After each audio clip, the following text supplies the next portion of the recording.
Salut à toutes et à tous, c'est de nouveau François Physicien. Alors les examens approchent et je vais faire deux petites vidéos sur physique pour essayer d'expliquer. Deux parce qu'il y a deux thèmes, il y a le thème de la dynamique et celui de la gravitation universelle. Il faut savoir que celui de la dynamique, on a déjà vu pas mal de choses à Noël. Du coup, je vais essayer de passer en revue les différents points, mais je ne vais pas forcément m'attarder dessus. Du coup, n'hésitez pas à aller voir les anciennes vidéos. Et voilà, on va essayer de faire ça de manière efficace et ça va le faire. Allez, on commence. Ok, on est bon. Alors, comme je l'ai dit, cette vidéo, ce sera sur le thème de la dynamique, donc ces points-là. Une vidéo sera dédiée au thème 3. Tout d'abord, on nous dit qu'il faut énoncer le principe d'inertie, le principe fondamental de la dynamique. Et ok, on va voir ça. Donc voilà pour le principe d'inertie, vous pouvez le retrouver à la page 43, je ne sais pas où le noter, page 43 du manuel. Donc si la résultante des forces agissant sur un objet est nulle, alors l'objet est au repos ou en mouvement rectiligne uniforme. Réciproquement, si un objet est au repos ou en MRU, alors la résultante des forces est nulle. Donc ici je l'ai noté, ça veut dire la somme de toutes les forces qui agissent sur un objet est nulle, alors repos ou MRU. Un repos ou MRU, c'est bien quand l'accélération est nulle, l'objet va maintenir sa vitesse. Donc si la vitesse est nulle et qu'il est à l'arrêt, c'est un repos. Si il accélère, non, il accélère pas. Si il va à une vitesse constante, c'est un mouvement rectiligne uniforme. Mais ça, je l'avais expliqué plus en détail dans les anciennes vidéos. Et maintenant, on va voir le principe fondamental de la dynamique. Voilà pour la loi fondamentale de la dynamique. On peut la retrouver donc page 51. Lorsqu'un objet de masse m est soumis à une force F, cet objet acquiert une accélération A telle que force est égale à la masse fois l'accélération. La force s'exprime bien en newton. On va voir ce que c'est. La masse en kilogrammes. Et l'accélération en mètres par seconde au carré.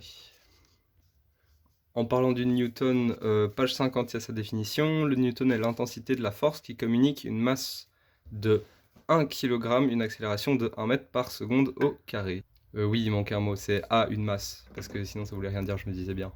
Donc toutes les forces qu'on va voir au cours des exercices, quelles qu'elles soient, s'exprimeront toujours en newton. Ici, dans la matière d'examen, il est conseillé de refaire les exercices 1 à 5 de la page 54 du manuel.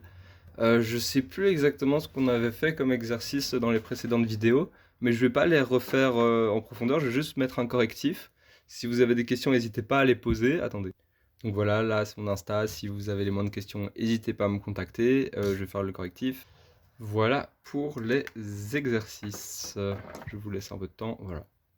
Après, on nous demande de représenter un vecteur force de frottement, force motrice et force résultante, je pense, je sais plus. Ça c'est important, je vais faire le schéma. Donc voilà, ici il y a un petit dessin de voiture. La voiture, elle va être soumise à différentes forces.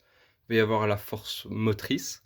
On va dire qu'elle est en train d'exercer une force tout simplement. Le moteur, il va la faire avancer. Voilà. Mais très important, il ne faut pas oublier de prendre en compte les forces de frottement. Elles sont omniprésentes, il y en a partout. Les forces de frottement, c'est par exemple le frottement de l'air sur la carrosserie, c'est les roues sur la route, ou par exemple si on prend un train, ça peut être les roues sur les rails. Et cette force va être va aller dans le sens opposé à celui de la force motrice. Ici, elle va vers la droite. Donc les forces de frottement vont s'exercer vers la gauche. Alors ça dépend de la situation.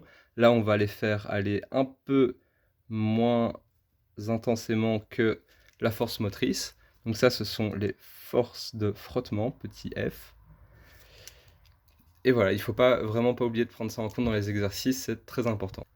Maintenant, pour trouver la force résultante, on additionne les deux vecteurs qui s'appliquent sur cette voiture, les deux forces, et on trouve la force de résultante, pardon. Donc ici, ça fait à peu près ça, donc hop, la force résultante, elle va s'appliquer comme ça. Ici, il n'y a pas d'échelle, mais s'il y a une échelle, vous pouvez calculer en fonction de ça.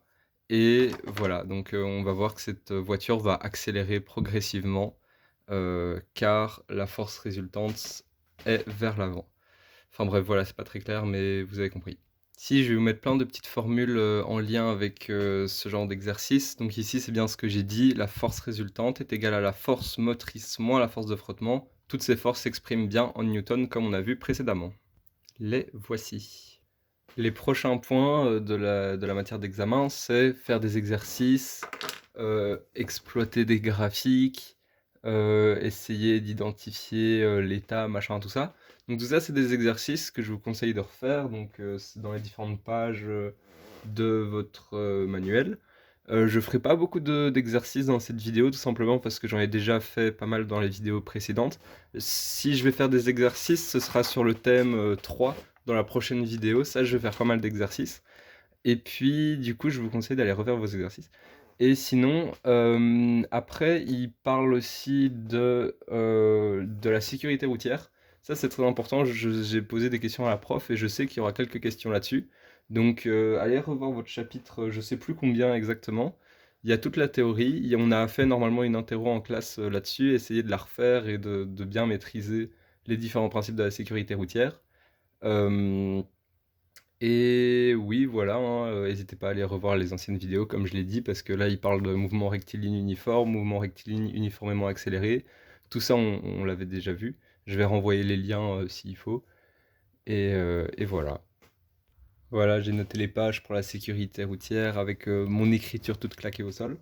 Et aussi, un dernier truc que je voulais vous dire, c'est si je fais des vidéos, c'est pour essayer de vous aider à comprendre certaines choses, mais c'est pas juste en regardant les vidéos que vous aurez étudié. Donc, relisez bien tous vos cours, tout ça, étudiez bien.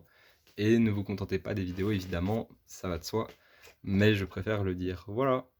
Voilà, la vidéo numéro 1 est finie. J'ai essayé de faire efficace, rapide. Restez branchés, la deuxième vidéo arrive. Et bonne chance pour les examens. Voilà, bisous.